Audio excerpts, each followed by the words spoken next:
Hi, welcome to My Football Mentor. I'm Coach Van Tassel. What we're going to discuss today are the different techniques that you can use on the goal line as a receiver to try and complement different types of routes that you're going to be running. Most defenses, when you get inside the 5-yard line, are going to employ a man scheme outside because they're going to put everybody in the box to try and stop the run. So that's going to kick this guy to inside leverage because he doesn't want you to get inside because he doesn't have any help in here. So he's going to play an inside-out leverage on the goal line. So you say to yourself, if I want to run a slant route, how in the heck do I run a slant route when he's inside out on me? And that's a question that I get all the time. Well, Jerry Rice made a living on utilizing the moves on this particular leverage technique by the corner. He took advantage of taking what it is that they were giving him and getting the corner moving, getting his momentum going in one direction. So the way we would run a slant route with a corner inside out like that is we're going to sell fade on the outside, get him moving, and then slip underneath him. What you see a lot of guys do is they'll just take a step up and then try to work inside this guy. They end up playing patty cake with him for way too long, and they're fighting with him way too far inside. And by the time they do get open, if they ever do, quarterback's already sacked, already thrown it away, or the corner's all over him and it's an incompletion. You just can't make that throw. So we need to create misdirection, get him moving one way and then go the other.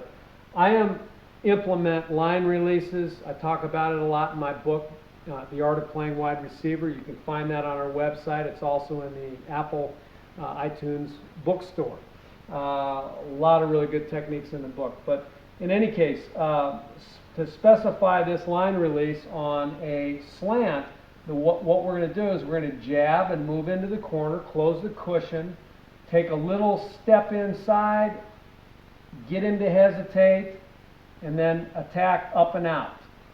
Okay, so we're going to attack up and out after a jab step inside, attack up and out. Well, now he's really on his horse because we gave him a fake step inside, and then we burst outside like we're running to the corner, like we're running the fade. Corners really bite on second moves, and our first move being our little jab step, our second move attacking in the corner. So he's going like crazy thinking we're running fade to the corner. Once we push him up about 3 steps or so, we're going to slip right back underneath him as flat as we possibly can into the end zone. If he tries to employ a wheel technique, which means he wheels around and tries to cut us off by wheeling his body around and then hooking his inside arm on us, the flatter we are, the less chances of getting caught up in that technique. And as long as we're across the goal line, that's all that matters because we want to catch the ball in the end zone. So again, come off the line of scrimmage, jab, move into him, close the cushion, give a fake step inside, then really take off and run like you're going to the corner to get him to wheel and go.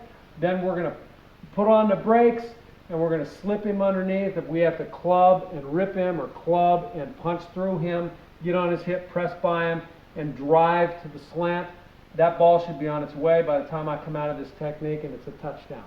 Now, we do that enough. Let's say we've thrown a couple of slants and had success running that technique. Well, I can guarantee you the corners, they're on top of things, and they're thinking about what the receiver's doing, and they remember those things.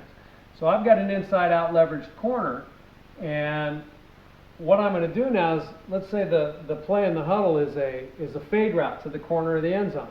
And I know that as the receiver. And I know that the last couple of times that I've come out and tried to run slant on him, I've done that technique. I've sold the outside release and then come underneath him. You do that a couple of times, that's going to stick in his head, especially if you beat him a couple of times with it. And even if you don't, the fact that you're attempting that technique, he's going to remember that. So the next time I come out, I'm going to use that technique to set up my next route because they both look the same up to a certain point. So I want the fade and I want the slant to look exactly the same up to the point where I either go this way or continue going this way. So now what I'm going to do, playing off that same technique we just talked about, I'm going to jab, I'm going to step, I'm going to explode, and then at some point after I've done that to him and had success with it a couple of times, he's going to be thinking to look for me cutting back underneath him on the slant. So what I'm going to do is I'm going to give him a little stutter step right here that's going to get him to start playing back to his inside foot and thinking that I'm going to swim him underneath and then I'm going to continue up to the corner.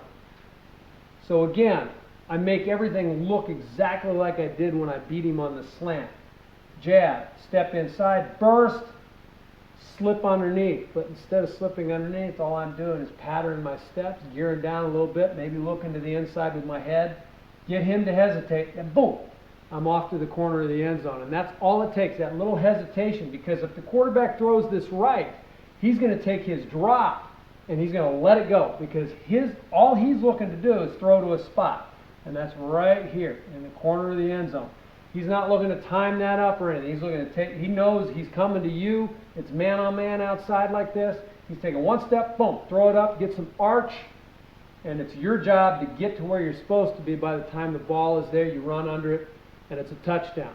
So that's how you can use that technique on two different pass routes, make it look exactly the same up to one particular point, and then you've got a corner that doesn't know whether you're going to break inside or go to the fade. I can guarantee you how he's going to play you the next time you come up to the line of scrimmage, and it's probably not going to be pressed.